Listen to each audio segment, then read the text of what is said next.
सबरी भगवान परमात्मा रामको चाहिँ चरणमा तप तप तप तप आँसु बगेको कारणले गर्दाखेरि रामचन्द्र भगवान परमात्माले सबरी माताको कुटियामा गएर दर्शन दिनुभयो।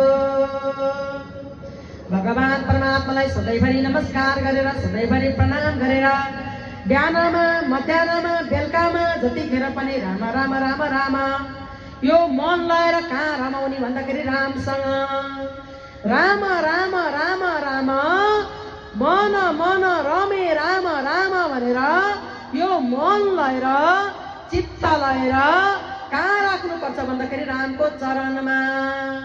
हामी त केमा श्रीमानमा श्रीमतीमा छोरामा छोरीमा अनि यो ढुङ्गा र माटोले बनेको घरमा अनि यो माटै माटो यो धरतीमा अनि त्यहाँबाट गाडीमा त्यो टिनको भएको टिनको त्यो केही न केहीको त्यो टिन त हो नि त्यो अलिअलि टल्काको भएर राम्रो देखा त हो नि। यो संसारमा राम्रो भगवान माया भगवानलाई मिठो मानेर खाने पानी जल सारा संसारलाई बचाउने योभन्दा बाहेक केही छैन। माया कसलाई कपडालाई माया कसलाई खानालाई गरेको भएर यो मन तर्न नसकेको त हो। यो संसारमा भगवानलाई माया गर्यो भने जिम्दाईमा तरिन्छ। जिम्दाईमा तर्यो मरेपछि तर्छ कि तर्दैन थाहा छैन। सारा संसारमा तर्ने भनेको तार्ने भनेको कसलाई परमात्मा र आत्मा भनेको त परमात्माको अंश आत्मा आत्मा सधैँ तरेको तार्नु पर्दैन। तार्ने भनेको मात्रै मन हो। यो मनलाई तार्नलाई भगवानलाई जप्नु पर्यो।